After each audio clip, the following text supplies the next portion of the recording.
Hello, this is Josiah with 1111 Electric, coming to you with another Building Biology Institute document that I want to go through, and it's about, let's check it out. It's about some blue lights, LED lights, lighting, how it affects us, electric light options, and health impacts. So it's going to cover a lot of different stuff.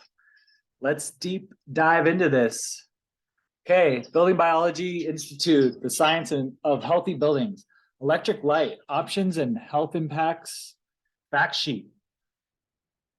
Electric lighting became available less than 150 years ago, but it provides a convenience most people would find difficult to live without today. The use of artificial light has undoubtedly increased our productivity by effectively extending the working day and improved our safety.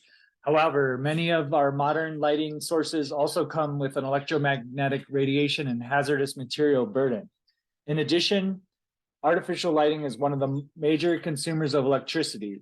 The health and environmental impacts of modern electric lighting will be covered in this course. For information on how light and artificial light impacts the health of our visual, circadian, and skin system, see the human response to light course. As building biologists have the opportunity to design and or modify the lighting in spaces in a way that optimizes human health while minimizing the environmental footprint.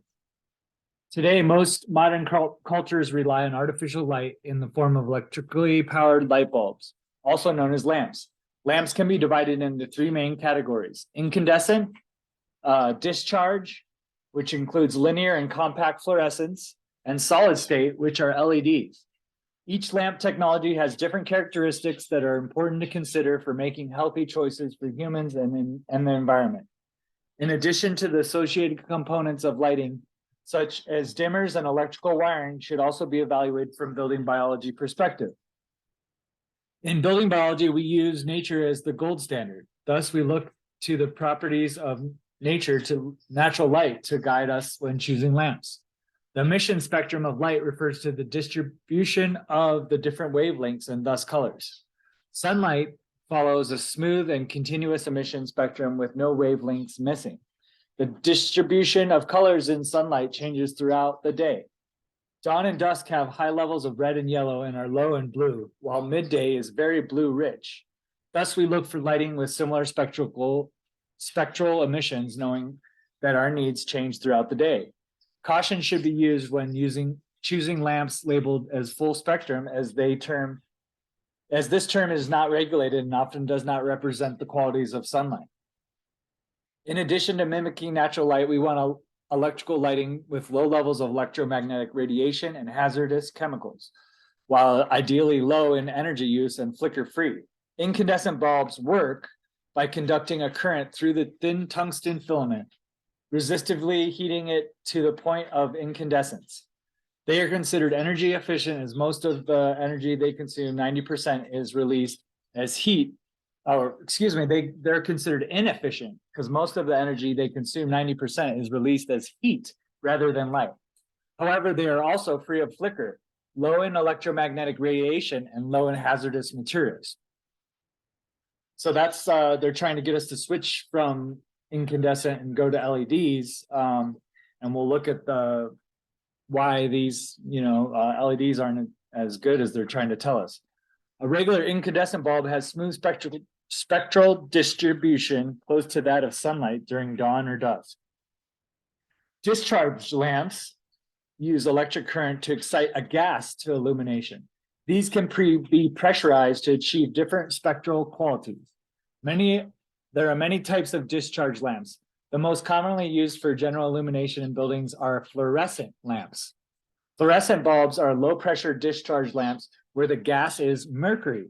When mercury gas is excited by electric current, it emits mostly UV rays. The inner surface of the bulb thus must be coated with phosphorus to convert the UV into visible light. There are two types of fluorescent bulbs: linear, long tubular bulbs with a separate ballast, and a compact, smaller lamps with the ballast built in. Fluorescent bulbs are 4 to 6 times more energy efficient than incandescent bulbs, but can have issues with flicker and dirty electricity. Magnetic fields are also high for the magnetic ballast linear lamps. Of great concern is their mercury content, which poses a human and environmental health hazard at all life cycle stages, production, use, and disposal. In addition, their spectral distribution is uneven with discrete narrow peaks at particular wavelengths and negligible emissions between peaks. Fluorescent lamps are therefore not recommended. LEDs use solid state, that is semiconductor technology. The technology of LEDs has advanced rapidly since they were first developed in the 1960s and continue to do so. It is now possible to produce white LED lighting that comes close to emulating sunlight with a wide range of temperatures from 2700K to 6500K. LEDs are also very energy efficient. There's a large variation in type and quality of components in LED lamps today, resulting in end products that can differ tremendously in quality and thus attributes related to health. Some LEDs generate high levels of dirty electricity and flicker. They also contain hazardous levels of lead and copper. Most LEDs on the market have spectral distribution with two main peaks, one in blue and one in the warm color range. However, advances have seen the development of candlelight style LEDs, which have a spectral distribution very similar to sunlight. High quality LEDs can be very good choice as long as the dirty electricity levels are tested before using. Dimmers are another important aspect to consider when making healthy lighting choices. Dimmers generally generate high levels of dirty electricity and can even be a fire hazard when combined with non-dimmable lamps. The lowest dirty electricity option is not to use dimmers at all. Instead, use multiple light sources with different illumination levels. Some dimmers, called constant current reduction dimmers, that are designed to be used and matched with compatible LED light bulbs, are low in dirty electricity.